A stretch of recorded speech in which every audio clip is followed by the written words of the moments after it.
పరిశుద్ధుడైన యేసుక్రీస్తు నామములో మీ అందరికీ రాఫా కలుగునుగాక. రాఫా అనగా స్వస్థత కలుగునుగాక. శరీర సంబంధమైన స్వస్థత, ఆత్మకు స్వస్థత కలుగునుగాక. మన దగ్గర లేనిది దేవుని యుద్ధ నుండి పొందుకోవడమే నిజమైన స్వస్థత. ఒకసారి మీ పక్కన ఉన్న వాళ్ళని చూసి చిరునవ్వు నవ్వి సేకండిచ్చి వారికి రాఫా కలుగునుగాక అని చెప్పండి. మీ పక్కన ఉన్న వాళ్ళని చూసి చిరునవ్వు నవ్వి వారికి సేకండిచ్చి మీకు రాఫా కలుగునుగాక. దేవుడు మిమ్మల్ని స్వస్థపరచునుగాక. దేవుడు మీకు సహాయము చేయునుగాక. మీ బాధల నుండి దేవుడు మిమ్మల్ని విడిపించునుగాక. మీ కుటుంబంలో దేవుడు మీకు శాంతిని, సమాధానమును, నెమ్మదిని అనుగ్రహించునుగాక. మీ కష్టాలన్నీ తొలగిపోవునుగాక. మీరు సంతోషముతో ఉందురుగాక. దేవుడు మీ జీవితాలలో అనేకమైన అద్భుతాలు, ఆశ్చర్యకార్యాలు దేవుడు మీ జీవితాల్లో జరిగించునుగాక. దేవునికి స్తోత్రాలు. మీకు రావాల్సినవన్నీ దేవుడు వచ్చునుగాక. మీకున్న కోర్టు కేసులు, పోలీస్ స్టేషన్ కేసులు, ఆయన శత్రువుల మీద బాధలున్న యేసు నామములో తొలగిపోవునుగాక. హల్లెలూయా, హల్లెలూయా, హల్లెలూయా. దేవుని నామానికి సమస్తమైన మహిమ కలుగునుగాక. సంతోషం ఉన్నవారు అందరూ ఒకసారి గట్టిగా రెండు చేతుల పైకి యేసయ్యా నీకు స్తోత్రం అని చెప్దాం. రెండు చేతుల పైకి యేసయ్యా నీకు స్తోత్రం అని చెప్దాం. యేసయ్యా నీకు స్తోత్రం, యేసయ్యా నీకు స్తోత్రం, స్తోత్రం. దేవుని నామానికి మహిమ కలుగునుగాక. కూడి వచ్చిన మిమ్మల్ని అందరినీ దేవుడు దీవించి ఆశీర్వదించునుగాక. దేవునికి స్తోత్రాలు. దేవుని మహాకృపను బట్టి 16 రోజులు చక్కగా ఆరాధనను జరుపుకున్నాం. 17వ రోజు దేవుడు మనకు ఎంతో కృపనిచ్చాడు. దేవుని నామానికి స్తోత్రము కలుగునుగాక. వచ్చే శుక్రవారం మరి సాయంత్రం చక్కటి ముగింపు ప్రార్థన ఉంది. తప్పకుండా మీరు మాత్రమే కాకుండా మీతో పాటు మీ కుటుంబాలందరినీ తీసుకొని రండి. మీ కుటుంబాలు ఎంతమంది ఉంటే అంతమంది తీసుకొని రండి. మీ స్నేహితులను తీసుకొని రండి. దాదాపుగా 100 మందికి భోజనాలు ఏర్పాటు చేయడం జరుగుతుంది. దేవునామానికి సమస్తమైన మహిమ కలుగునుగాక. హల్లెలూయా, హల్లెలూయా. దేవునికి స్తోత్రాలు. దేవుడు నమ్మదగిన వాడు, గొప్పవాడు, అనేకమైన అద్భుతాలు, ఆశ్చర్యకార్యాలు జరిగించే దేవుడు. నిన్న నేడు నిరంతరం ఏకరీతిగా ఉన్న దేవుడు. దేవుని నామానికి మహిమ కలుగునుగాక. దేవునికి స్తోత్రాలు. దేవుడు అద్భుతాలు, ఆశ్చర్యకార్యాలు జరిగిస్తాడు. దేవుడు సహాయం చేస్తాడు, నింపుతాడు. సహాయకుడు మన దేవుడు మన జీవితాలలో అనేకమైన కార్యాలు జరిగిస్తాడు. ప్రతి దుష్టుల నుండి, దుష్ట శక్తుల నుండి, మాంత్రిక తాంత్రిక శక్తులపై యేసు నామములో దేవుడు మనకు విడుదల అనుగ్రహించే దేవుడు. హల్లెలూయా. దేవుని నామానికి స్తోత్రము కలుగునుగాక. 142వ కీర్తన 1వ అధ్యాయం 1వ వచనం. నేను ఎలుగెత్తి యెహోవాకు మొరలిడుచున్నాను, ఎలుగెత్తి యెహోవాను బ్రతిమాలు కొనుచున్నాను. బహు వినయముగా ఆయన సన్నిధిని నేను మొర్రపెట్టుచు ఉన్నాను. నాకు కలిగిన బాధ ఆయన సన్నిధిని తెలియజెప్పుకొనుచున్నాను. దేవుని నామానికి మహిమ కలుగునుగాక. రోజు దేవుడు మనతో మాట్లాడుతూ ఉన్నాడు. ఈ 16 రోజులు 16 రీతిలుగా దేవుడు మనతో మాట్లాడుతున్నాడు. నిజంగా దేవుని సన్నిధిలోకి వస్తే మనం అనుకుంటాం దేవుని మందిరానికి రావడం వల్ల ఉపయోగం ఏంది, దేవుని గుడికి రావడం వల్ల మనకు కలిగే మేలేందని అనుకుంటాం. కానీ మనకు తెలియకుండానే మన చుట్టూ దేవుడు కంచె వేస్తాడు. అది గొప్ప దీవెన. మనం అనుకుంటాం దేవుని దగ్గరికి వచ్చిన వాళ్ళు మనకు తెలియకుండానే దేవుడు అనేకమైన ఆపదల నుండి, బాధల నుండి, కష్టాల నుంచి మనకు తెలియకుండానే దేవుడు మనందరినీ తప్పిస్తూ నిలబెడుతూ ఉంటాడు. దేవుని మనకి స్తోత్రం కలుగునుగాక. అందుకనే సమయము దొరికితే ఎక్కడికి రావాలి? దేవుని గుడికి రావాలా. ఆదివారం ఖచ్చితంగా రావాలా, బుధవారం ప్రార్థన రావాలా, శుక్రవారం ప్రార్థన రావాలా, సాయంత్రం పూట ఉంటే రావాలా. ఖాళీ దొరికినప్పుడు తప్పకుండా వచ్చి ప్రభు సన్నిధిలో మనం ఉండడం మనకు, మన కుటుంబానికి ఎంతో దీవెనకరం. దేవునికి స్తోత్రాలు. చాలామంది ఖాళీగా ఉన్నా సరే దేవుని గుడికి రారు. ఏం చేస్తారండి? ఏం చేస్తారమ్మా? నేను ఎప్పుడో ఒక మాట చెప్తాను, మళ్ళీ చెప్తున్నాను. ఖాళీగా ఉంటే ఏం చేస్తారు? ఇంటికాడ ఉండి ముచ్చట్లు కానీ, సీరియల్ కానీ, ఈ రెండే అంతే. ముచ్చట్లు కానీ, సీరియల్ కానీ, ఈ రెండే. 7 గంటల నుంచి 9 గంటల దాకా సీరియళ్ళు, సినిమాలు చూస్తూ కాలక్షేపం చేస్తూ ఉంటారు. దానివల్ల నీకు ఎటువంటి లాభం లేదు. ఆ సీరియల్ చూడడం వల్ల నీకు, నీ కుటుంబానికి నష్టమే తప్ప ఎటువంటి లాభం లేనే లేదు. అదే దేవుని సన్నిధిలో కొద్దిసేపు నువ్వు కూర్చొని ప్రార్థన చేసి పాటలు పాడి సాక్ష్యం చెప్పి దేవుని నామాన్ని ఆరాధన చేసి దేవుని వాక్యాన్ని వినగలిగితే తప్పకుండా అది నీకు నీ కుటుంబానికి చాలా అది ఆశీర్వాదకరం. దేవుని నామానికి మహిమ కలుగును గాక. దావీదు మహారాజు అంటున్నాడు ఏమని? నేను ఎలుగెత్తి యెహోవాకు మొరలిడుచు ఉన్నాను.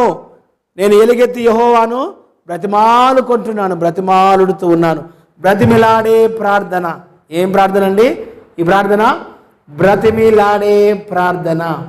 చాలాసార్లు మనకు డబ్బు అవసరం ఉన్నప్పుడు మరి ఉన్నోళ్ళ దగ్గరికి పోయి డబ్బులు అడుగుతాం, అంతేనా?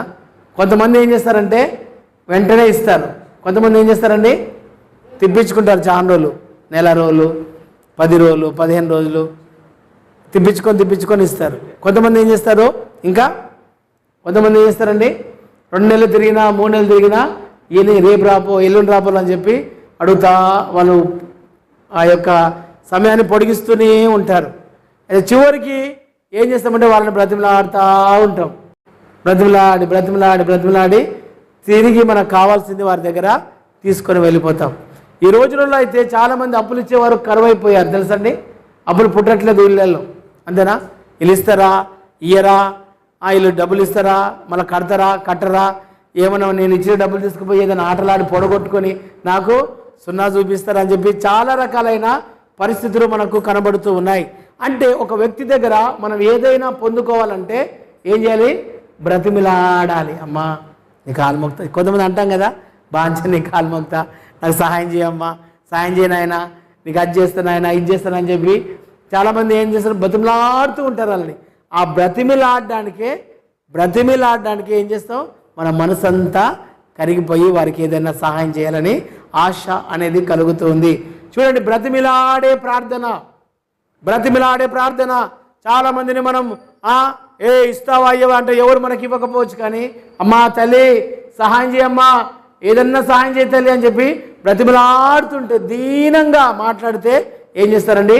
సహాయం చేసే అవకాశము రావచ్చు. దీనంగా తల్లిని కాల్ముక్తమ్మా, అయ్యా సహాయం చేయమ్మా, అమ్మ కొద్దిగా సహాయం చేయి తల్లి, చాలా బాధ అవుతుందమ్మా, కొద్దిగా సహాయం చేయి అని దవాఖానలో ఉండు, పిల్లలకు ఫీజు కట్టుకోవాలా, చాలా అప్పులు ఉన్నాయి, అప్పులు వెంటబడుతురు, కొద్దిగా సహాయం చేయని చెప్పి బ్రతిమలాడితే ఏం చేస్తారండి? అప్పుడు మనసు కరిగి ఎవరో ఒకరు కొద్దిగానే మనకు సహాయం చేసే ఆలోచన ఉంటుంది. అయితే ఈ ప్రార్థన బ్రతిమలాడే ప్రార్థన. ఎవరిని బ్రతిమలాడాలి? ఈ లోకంలో మనుషులందరి హృదయాలు కఠినమైపోయాయి. హృదయాలన్నీ కఠినమే. ఎంత మాట్లాడినా, ఎంత బ్రతిమలాడినా, ఎంతగా వారికి మొర్ర పెట్టుకున్నా మనుష్యులు కరగట్లేదు. మనుషులలో హృదయాలన్నీ కఠినమైపోయాయి. కానీ నువ్వు దేవునికి మొర్ర పెడుతూ ఉన్నప్పుడు, దేవుని బ్రతిమలాడుతూ ఉన్నప్పుడు, దేవా నాకు సహాయం చేయి, దేవా నా సమస్య నుంచి విడిపించు, దేవా నా బాధ నుండి విడిపించు, దేవా నా దుఃఖము నుండి విడిపించు, దేవా నా అప్పు నుండి విడిపించు, దేవా నా అవమానాన్ని ఆశీర్వాదకరంగా మార్చు, దేవా నా పిల్లలకు మంచి భవిష్యత్తు దయచేయి, దేవా నా భర్తకు ఒక మంచి ఉద్యోగం దయచేయి, నా భార్యకు మంచి ఉద్యోగం దయచేయి, దేవా సహాయం చేయి నాయన, నా కొడుకు నా మాట వినట్లేదు ప్రభా, సహాయం చేయి తండ్రి, నా మాట వినేటట్టుగా చేయి తండ్రి అని చెప్పి చాలాసార్లు మనం ఏం చేస్తాం? దేవుని దగ్గరికి వెళ్ళి బ్రతిమలాడుతూ ఉంటాం. బ్రతిమలాడితే దేవుడు మన ప్రార్థనను ఆలకిస్తాడు. హల్లెలూయా. బ్రతిమలాడాలి. దావీదు మహారాజు దేవుని దగ్గరకు వచ్చి బ్రతిమలాడుతూ ఉన్నాడు. దేవుని కూడా మనం బ్రతిమలాడాలి. దేవునికి స్తోత్రం కలుగును గాక. హల్లెలూయా. దేవునికి స్తోత్రం కలుగును గాక. బ్రతిమలాడాలి. మనం బ్రతిమలాడడం నేర్చుకోవాలి.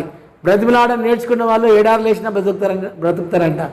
వాళ్ళకు మనుషులతో ఏ విధంగా ఉండాలో తెలుసు, మనుషుల దగ్గర నుంచి ఏ విధంగా పొందుకోవాలో తెలుసు, మనుషులు ఏ విధంగా అయిష్ట చేయాలనో తెలుసు. కొంతమందికి పొగిడి ఏం చేస్తారండి? పొగిడి మన ఇల్లు గుల్ల చేస్తారు చాలామంది, తెలుసా? మన దిక్కున్న వాళ్ళే, మనకు భజన చేసిన వాళ్ళే చివరికి మనం ఏం చేస్తారు? నిండా ముంచుతారు. అవునా? ఎవరైనా నీ ముఖం ముందే మాట్లాడితే వాడు నిజమైన నీ స్నేహితుడు. ఎవరైనా నీ ముఖం ముందే ముక్కుసూటిగా మాట్లాడితే వాళ్ళు ఎవరండి? నీ నిజమైన స్నేహితుడు. అమ్మా నువ్వు తప్పు చేస్తున్నావు, ఇది తప్పు, ముఖం ముందే ఖండిస్తే వారు నిజమైన స్నేహితుడు. నీ మేలు కోరుకుంటున్నాడు కాబట్టి ఉన్నట్టుగా నీ ముఖం ముందే చెప్పేస్తున్నారు. ఒకవేళ చాలామంది ముఖం ముందు ఏమి చెప్పరు. నువ్వు చాలా ఎంత మంచిగా వేస్తావో దోశలు అంటే కథ ఉబ్బిపోతాం. ఎంత మంచిగా వండిందిరా బాబు కూర, ఎంత మంచిగా మటన్ కూర ఎంత బాగుందో అని చెప్తే ఏం చేస్తాం, చాలాసార్లు ఉబ్బిపోయి ఇంకా తింటారని చెప్పి ఇంకా వేస్తూ ఉంటాం. చాలామంది జీవితాలలో చాలామంది ఏం చేస్తారంటే పొగిడే వాళ్ళని ఇష్టపడతారు, ముఖం ముందే ఖండించే వారిని ఏం చేస్తారండి, ద్వేషిస్తారు. నిజమైన స్నేహితుడు నీ మేలు కోరి నీలో ఉన్న లోపాలను ఆయన ఏం చేస్తాడు, ఎత్తి చూపిస్తాడు. దేవునికి స్తోత్రం. నిజమైన స్నేహితుడు నీ మేలు కోరి ఏం చేస్తాడు, ఆయన నీ లోపం ఏముందో ఇది సరిదిద్దుకో, ఈ విధంగా ఉండు, ఈ విధంగా ఉండొద్దు, ఈ విధంగా వెళితే నీకు నష్టం కలుగుతుంది, ఈ విధంగా వెళితే చాలా ఇబ్బందులు పడతామని చెప్పి ముఖం ముందే మాట్లాడేస్తారు. చాలామంది పొగిడి మనం ఎంతగానో ఇబ్బంది పెడతారు. కానీ మన జీవితాలలో దేవునికి బ్రతిమలాడుతూ ఉన్నాం. బ్రతిమిలాడే ప్రార్థన మనకు కావాలి. బ్రతిమిలాడి దేవా సహాయం చేయి తండ్రి అని దేవుణ్ణి అడగాలి. దేవుని నామానికి స్తోత్రాలు. బహు వినయముగా ఆయన సన్నిధిని నేను మొరపెట్టుచు ఉన్నాము. వినయముగా అంటే తగ్గించుకొని గర్వపు మాటలు రాకుండా మంచి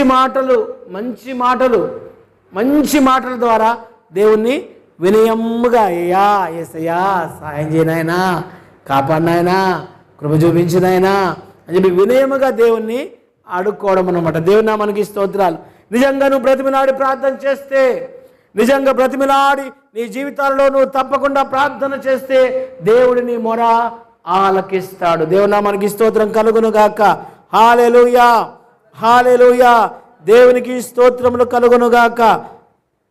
ఎన్నో వచనం అండి, 6వ వచనం. నేను చాలా కృంగియున్నాను, నా మొరకు చెవియొగ్గుము. నన్ను తరుమువారు నాకంటే బలిష్ఠులు, వారి చేతిలో నుండి నన్ను విడిపింపుము.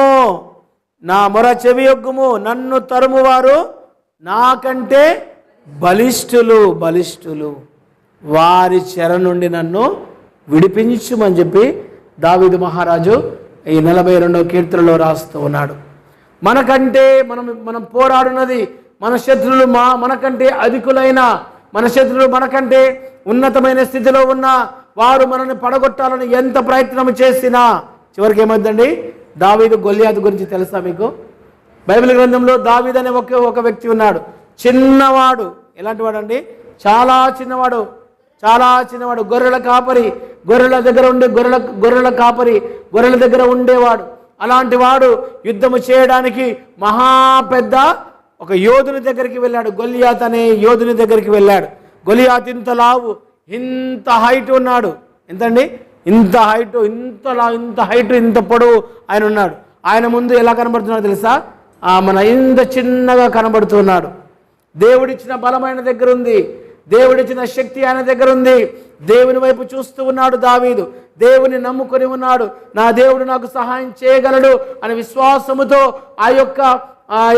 వాళ్ళ దగ్గరికి, గొలియాతు దగ్గరికి వెళ్ళి ఆయన మీద యుద్ధము చేయడానికి ఆయన దగ్గరికి వెళ్ళాడు.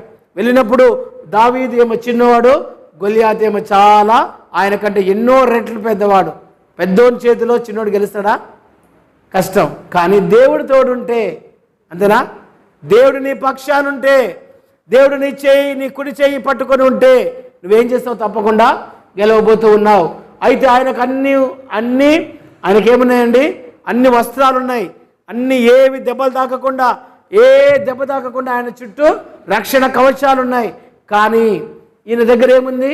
కేవలం ఒక ఒడిసెలు పెట్టుకొని ఒక రాయి మాత్రమే ఉన్నాయి.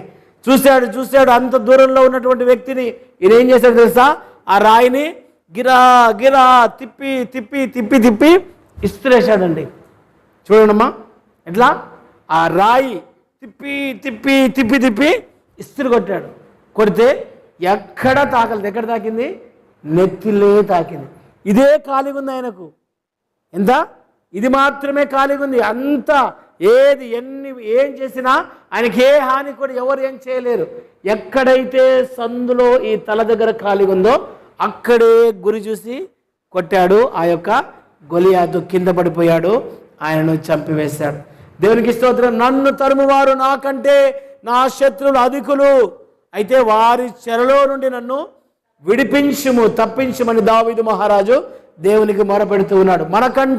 మనని బాధ పెట్టేవారు మనకంటే పెద్దవారైనా, మనని బాధ పెట్టేవారు మనకంటే అధికులైనా, మనని బాధ పెట్టేవారు మనకంటే డబ్బున్నవారైనా, మనని ఇబ్బంది పెట్టేవారు ఊరిలో బాగా పలుకుబడి ఉన్నవారైనా సరే, ఎవ్వరు నీకు ఎంత మాత్రం కూడా ఏ హాని కూడా చేయలేరు.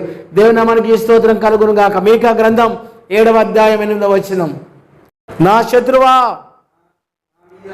నా మీద అతిశయింపవద్దు, నేను క్రింద పడినను తిరిగి లేతును, నేను అంధకారమందు కూర్చున్నను,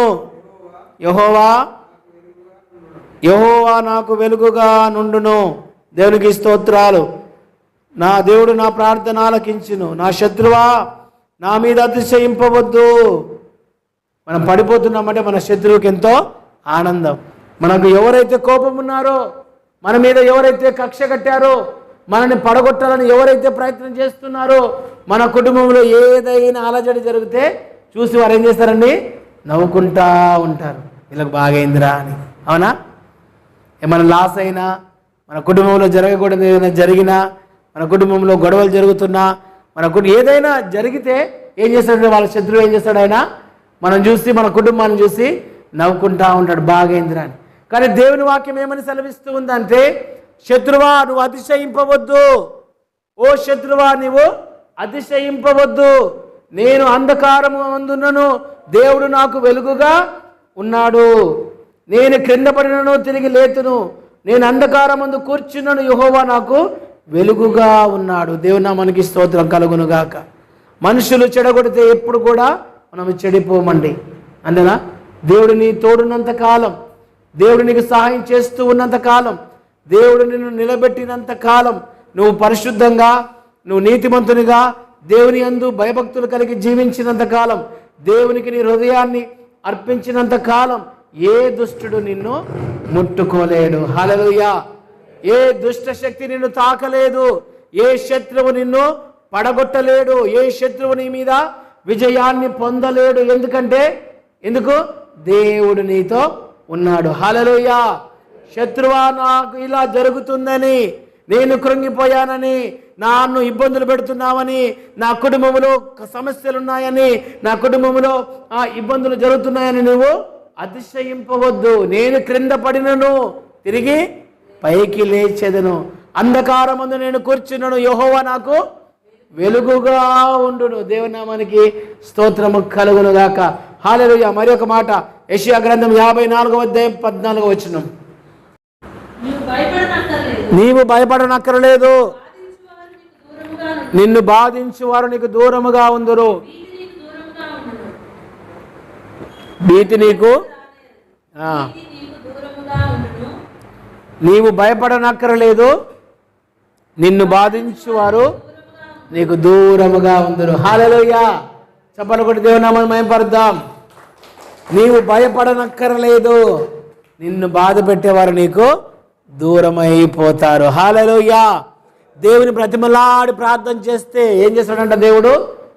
నువ్వు కింద పడ్డా తిరిగి లేస్తావు, అంధకారం మంది నీవు ఉన్నా దేవుడు నీకు వెలుగుగా ఉంటాడు.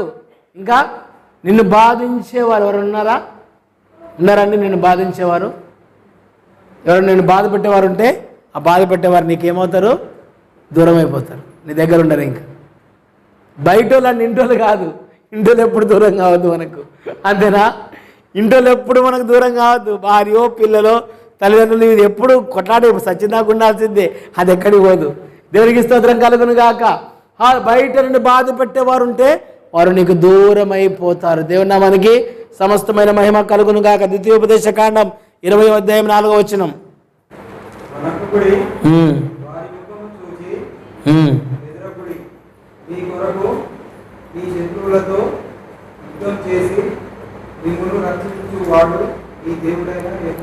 యెహోవాయే. మీ హృదయములను జంకనీయకుడి, భయపడకుడి, జడియకుడి, వనకకుడి, వారి ముఖమును చూచి బెదరకుడి. మీ కొరకు మీ శత్రువులతో యుద్ధము చేసి మిమ్మల్ని రక్షించువాడు మీ దేవుడైన యెహోవాయే. దేవునికి స్తోత్రము కలుగునుగాక. ఎక్కడ బెదరొద్దు, మీ శత్రువులతో యుద్ధం చేసి మిమ్మల్ని రక్షించేవాడు మన దేవుడే. హల్లెలూయా. దేవునికి స్తోత్రం. బ్రతిమిలాడి ప్రార్థన చేస్తే బ్రతిమిలాడాలి దేవుని సన్నిధిలో. దేవా నాకు సహాయం చేయి నాయనా, దేవా నేను పడిపోతున్నాను, లేవనెత్తు నాయనా, నేను బాధల్లో, చిక్కుల్లో, కన్నీరులో, ఏ వేదనలో, ఇబ్బందికరమైన పరిస్థితిలో నేను ఉన్నాను, ప్రభా నాకు సహాయం చేయి తండ్రి అని దేవుని అడిగినప్పుడు దేవుడు ఏం చేస్తాడంట? అమ్మా నువ్వు భయపడకు, నువ్వు భయపడొద్దు. బైబిల్ గ్రంథంలో 365 సార్లు దేవుడు రాసించాడు భయపడకుడి అని. మనం భయపడుతూనే ఉంటాం. దేవుడు నీ యొక్క చేయిని పట్టుకొని ఉన్నాడు. నువ్వు ఎక్కడ కూడా భయపడడానికి వీల్లేదు. దేవునామానికి సమస్తమైన మహిమ కలు. మీ శత్రువులతో యుద్ధము చేసి రక్షించేవాడు మీ దేవుడైన యెహోవాయే. మీరు కాదు యుద్ధము చేసేది, మీ పక్షాన మీ దేవుడే యుద్ధము చేసి మిమ్మల్ని గెలిపించబోతూ ఉన్నాడు. దేవునామానికి మహిమ కలుగునుగాక. హల్లెలూయా. యెషయా గ్రంథం 41వ అధ్యాయం 12వ వచనం. యెషయా గ్రంథం 41వ అధ్యాయం 12వ వచనం. నీతో కలహించు వారిని నీవు వెదకుదువు గాని వారిని కనుగొనలేకపోదురు. నీతో యుద్ధము చేయువారు మాయమైపోవుదురు, అభావులగుదురు. నీతో కలహించిన వారిని నీవు వెతుకుదువు కానీ వారిని కనుగొనలేకపోవుదువు. దేవునామానికి స్తోత్రం. నీతో ఎవరు గొడవ పడతారో అంతేనా, వాళ్ళని ఎదుగుతావు కానీ వారు ఇంకా నీకు కనబడరు. దేవునామానికి స్తోత్రాలు. నమ్ముతున్నావమ్మా? నీతో ఎవరైతే పంచాయి పెట్టుకుంటారో, నిన్ను ఎవరైతే ఇబ్బంది పెడతారో, ఎవరైతే నిన్ను కలహించి నీ మీద కొట్లాడకొస్తారో, ఎవరైతే నీ మీద పోలీస్ కేసు పెడతారో, ఎవరైతే నీ మీద కోర్టులో కేసు వేస్తారో ఏమవుతుందంట? నువ్వు వారిని వెతుకుతావు కానీ వారు కనబడరంటే ఇంకా భూమి మీద ఉండరు అన్నమాట దాని అర్థం. అంటే నీ పక్షాన ఎవరున్నారు? దేవుడు నీ పక్షాన యుద్ధము చేస్తూ ఉన్నాడు కనుక నీ శత్రువులు నిన్ను ఎన్నడూ కూడా జయించలేరు. దేవుని నామానికి మహిమ కలుగును గాక. దేవుని నామానికి స్తోత్రం. హల్లెలూయా, హల్లెలూయా. వాళ్ళు మాయమై పోవుదురు. నీతో యుద్ధము చేయువారు మాయమై పోవుదురు, వారు అబాసు పాలగుదురు. అబాసు పాలగు. నీతో యుద్ధము చేసేవారు ఎవరితో యుద్ధం చేస్తున్నారండి? దేవునితో యుద్ధం చేస్తున్నారు. నీతో యుద్ధం చేసేవారు ఎవరితో యుద్ధం చేస్తున్నట్టు? దేవునితోనే యుద్ధం చేస్తారు. నిన్ను ఎవరన్నా తిడితే ఎవరిని తిడుతున్నట్టు? దేవుని. నిన్ను ఎవరన్నా కొడితే ఎవరిని తిడుతున్నట్టు? నీ మీద పోలీస్ కేసు పెడితే ఎవరి మీద పెడుతున్నట్టు? నీ మీద కోర్టులో కేసు చేస్తే ఎవరి మీద వేసినట్టు? దేవునికి స్తోత్రం కలుగును గాక. హల్లెలూయా. వారిని నువ్వు ఇంకా కనుగొనలేకపోదు. దేవునామానికి స్తోత్రం. దేవుడే నీ పక్షాన యుద్ధము చేయు వారిని మాయమైపోతారు. దేవునామానికి స్తోత్రం కలుగును గాక. ఇర్మియా 39:18. ఇర్మియా గ్రంథం 39వ అధ్యాయం 18వ వచనం. నీవు నన్ను నమ్ముకొంటివి కనుక నిశ్చయముగా నేను నిన్ను తప్పించేదను. నీవు ఖడ్గము చేత పడవు దక్కించుకొను, నీ ప్రాణమును దక్కించుకొందువు. ఇది యెహోవా వాక్కు. దేవునామానికి స్తోత్రం కలుగును గాక. ఈరోజు దేవుడు చక్కగా మనతో మాట్లాడుతున్నాడు. దేవునామానికి మహిమ కలుగును గాక. ఇర్మియా గ్రంథం 39వ అధ్యాయం 18వ వచనం. యెహోవా సెలవిచ్చుచున్నాడు, నీవు నన్ను నమ్ముకొంటివి గనుక నిశ్చయముగా నేను నిన్ను తప్పించెదను. దేవుడు ఎన్నోసార్లు మనల్ని తప్పిస్తూ ఉన్నాడండి. తప్పిస్తున్నాడు కాబట్టి ఈరోజు సజీవ లెక్కలో మనం ఉన్నాం. లేకపోతే ఎన్ని సంవత్సరాలు అయ్యేదో ఈ లోకాన్ని విడిచిపెట్టి వెళ్ళిపోయేది. 2006వ సంవత్సరంలో నేను గంప్రే టవర్లో ప్రార్థన యోధునిగా నేను అక్కడ ప్రార్థన చేస్తూ ఉన్నాను. ప్రతిరోజు రాత్రి 8-9 గంటలకు ఇక్కడ నుంచి నేను వెళ్ళిపోయేవాడిని. నైట్ ప్రార్థన చేయాలన్నమాట. 10 గంటల నుంచి 2 గంటల వరకు దాకా. ఒక్కొక్కసారి 7 గంటలకు ఇక్కడ నుంచి వెళ్ళిపోయేవాడిని. ఆ రోజు వేరే ఆయన లిఫ్ట్ ఇచ్చాడు నాకు బండి మీద. అప్పుడు ఇన్ని రోడ్లు కూడా మన దగ్గర లేవు, చిన్న రోడ్లే ఉన్నాయి అంతే. ఆయన భయంకరంగా స్పీడ్గా వెళ్తున్నాడు, భయంకరమైన స్పీడు. బాగా తాగున్నాడు ఆయన అప్పటికి. నన్ను వెనక్కి ఎక్కించుకున్నాడు, భయంకరమైన స్పీడ్గా వెళ్తున్నాడు. గాల్లో తేలిపోయినట్టుగా అంత స్పీడ్ వెళ్తున్నాడు ఆయన. భయంకరంగా బండ్లు అడ్డం వస్తున్నాయి. అడ్డం వచ్చినా సరే కట్లు కొట్టుకొని వెళ్ళిపోతున్నాడు. ముందుకెళ్ళి ఆ వెనక ముందుకెళ్ళి అక్కడ బ్రేక్ పట్టి వెనకకి ఆయన చేస్తూ ఉన్నాడు. అక్కడ బ్రేక్ పడుతున్నాడు. ఎక్కడైనా సరే అది యాక్సిడెంట్ అవ్వాల్సిన పరిస్థితి. చాలాసార్లు అక్కడి నుంచి తప్పించుకొని పడ్డది. తర్వాత కొత్తగూడెం వెళ్ళిన తర్వాత అప్పుడు వంకర ఉంది కదా, అక్కడ రోడ్డు వంకర ఉంటుందండి. అయిన తర్వాత ఈయన బండిని ఓవర్టేక్ చేస్తూ ఉన్నాడు. స్పీడ్గా వెళ్ళాడు. జస్ట్ 1 సెకండ్ అండి, ఇట్లా వెళ్ళిపోయాడు అంతే. అప్పుడే కనుక ఒక్క సెకండ్ లేట్ అయినా ఖచ్చితంగా ఆ రోజే అయిపోయేవాడిని నా పని. దేవునికి స్తోత్రం. ఖచ్చితంగా ఆ రోజే చనిపోయేవాడిని నేను 100%. జస్ట్ రెప్పపాటులో దేవుడు తప్పించేసాడు. ఇట్లా సైడ్ కొడుతున్నాడు, ఎదురుగా బండి వస్తూ ఉంది, స్పీడ్గా టక్కుని ఇట్లా అయిపోయింది అంతే.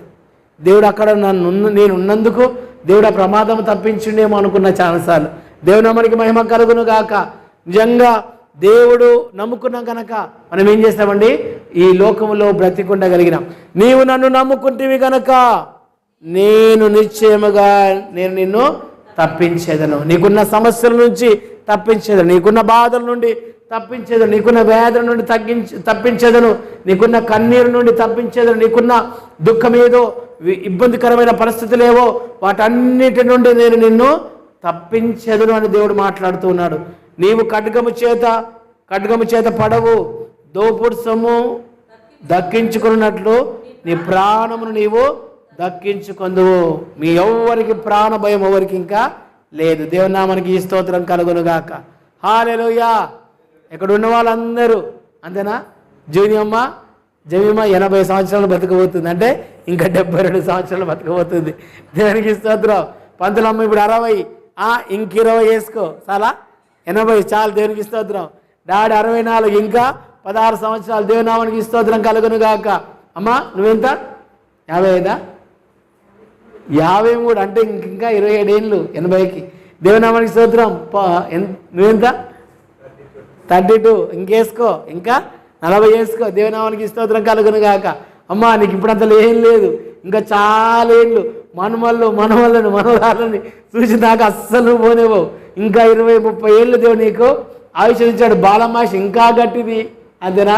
100 ఏళ్ళ దాకా ఏందిరా ఈ ముసలి ఇంకా పోతలేదు అన్న దాకా దేవుడు ఒక మంచి ఆయుష్ అనుగ్రహించిన గాక. మల్లమ్మ కూడా మంచి ఆయుష్ దేవుడు ఇచ్చిన గాక. పార్వతమ్మకు మంచి ఆయుష్, రాములమ్మ నీకు ఇంకా మంచి ఆయుష్ దేవుడు నీకు అనుగ్రహించిన గాక. జూనియమ్మకి ఇంకా 70 ఏళ్ళు. హల్లెలూయా. దేవునికి స్తోత్రం. వాళ్ళమ్మ ఇప్పుడు 30, ఇంకా 40 ఏళ్ళు బ్రతుకును గాక. దేవుని నామానికి స్తోత్రం కలుగును గాక. హల్లెలూయా. ఇప్పుడు ఇక 40, ఇంకో 40 నాది. దేవుని నామానికి స్తోత్రాలు. ఎందుకు ఆయుష్ దేవుడు నీకు ఇస్తున్నాడంటే తిని తాగడానికి కాదు, ఇంట్లో నిద్రపోవడానికి కాదు. ఎందుకండి దేవుని పని చేయడానికి దేవుడు నీకు ఆయుష్, నీకు నాకు అందరికీ నిశ్చయముగా నువ్వు బ్రతికేదవు. ఎన్నో సమస్యలు వచ్చినా, పాము కాట్లు ఎదురైనా, మాంత్రిక శక్తులు ఎదురైనా, యాక్సిడెంట్లు అయినా ఎన్నోసార్లు దేవుడు నన్ను తప్పించి ఈరోజు ఇక్కడ నిలబెట్టాడు. మనకున్న సమస్యలను బట్టి చూస్తే ఎప్పుడో చనిపోవాల్సిన మాట. చాలామంది ఏం చేస్తున్నారో తెలుసండి, ఆత్మహత్య చేసుకుంటున్నారు చాలామంది. తెలుసా? ఎక్కడ ఉరి, ఎక్కడ ఫ్యాను, ఎక్కడ చీర అని చెప్పి ఎప్పుడు వెతుకులాడుతూ ఉన్నారు. చీరను ఫ్యానును. చూడండి, చాలా ప్రమాదకరమైనది. దేవుడు మనకు నిండు ఆయుష్నిచ్చాడు. జీవించినంత దేవుడు మనకు ఆయుష్ ఇచ్చేంత కాలం మనం ఏం చేయాలా? జీవించాలా. ఎప్పుడు కూడా మందుతో సావడము అంతేనా, ఉరేసుకొని సావడము అంతేనా, ఇలాంటి పిచ్చి పనుల ఆలోచనలు ఉంటే మనం తొలగించుకోవాలి. దేవుని నామానికి స్తోత్రంగా. నిశ్చయముగా నువ్వు బ్రతికేదవు, నువ్వేం చచ్చిపోవు. ఇంకా బండరాయి వేసినా చచ్చిపో, నీ ఆయుష్ గట్టిది అంతేనా. దేవుని నామానికి మహిమ కలుగునుగాక. దేవునికి స్తోత్రాలు. చివరిగా ద్వితీయోపదేశకాండం 28వ అధ్యాయం 7వ వచనం. నీ మీద పడు నీ శత్రువులను యెహోవా నీ ఎదుట హతమగునట్లు చేయును. వారి త్రోవలను నీ మీదికి బయలుదేరి వచ్చి 7 త్రోవల నీ ఎదుట నుండి పారిపోను. దేవునామానికి స్తోత్రం. నేను బాధ పెట్టాలని శత్రువుని దగ్గరికి వచ్చినాడు. ఒకటే దారి గుండా వస్తాడు ఆయన. ఎన్ని దారులండి? వచ్చేది ఒకటే దారిని దగ్గరికి. నీ దగ్గర నుంచి పారిపోయేటప్పుడు ఎన్ని దారులంట? 7 దారులు. హల్లెలూయా. ఒకటే దారి గుండా వచ్చేటోడు ఒకటే దారి గుండా పోడు. ఎన్ని దారులండి? 7 దారులు. అన్ని దిక్కులు, అన్ని 7 దారులు పారిపోతారు నీ దగ్గరికి వచ్చిన వాళ్ళు. దేవునామానికి మహిమ కలుగును గాక. స్తోత్రం. బ్రతిమలాడి ప్రార్థన చేస్తే, బ్రతిమలాడే ప్రార్థనలో ఇంత శక్తి ఉన్నది. బ్రతిమలాడి ప్రార్థన చేస్తే దేవుడు నీకు సహాయం చేస్తాడు. బ్రతిమలాడి ప్రార్థన చేస్తే నీ శత్రువులు వెళ్ళిపోతారు. బ్రతిమలాడి ప్రార్థన చేస్తే నీ దగ్గరకు వచ్చిన వారు 7 ద్వారాల గుండా వెళ్ళిపోతారు. బ్రతిమలాడి ప్రార్థన చేస్తే దేవుడు ఏం చేస్తాడు? నిన్ను నిశ్చయముగా బ్రతికిస్తాడు. బ్రతిమలాడి ప్రార్థన చేస్తే నీ శత్రువులు నిన్ను ఇప్పుడు ఎన్నడూ కూడా జయించలేరు. దేవునామానికి మహిమ కలుగును గాక. నిజంగా మనం బ్రతిమలాడి దేవునికి తగ్గించుకొని దేవునికి ప్రార్థన చేయాలి. గర్వంతో నేను ప్రార్థన చేస్తే అన్నీ జరుగుతాయి, నేను ప్రార్థన చేస్తే ఎలాంటిదైనా జరుగుతుందనే గర్వము మనలో ఉండొద్దు. ఎప్పుడైతే ఒక వ్యక్తి నేను గొప్ప ప్రార్థన పరుణ్ణి, నేను ప్రార్థన చేస్తే అన్నీ జరుగుతాయని చెప్పి మనస్సులో గర్విస్తాడు, హృదయం గర్వంలో ఉంటాడు, మనిషి పతనము ప్రారంభం అవుతుంది. ప్రార్థన చేయడం మన వంతు, కార్యం చేయట దేవుని వంతు. ఇది దేవుని కృపే.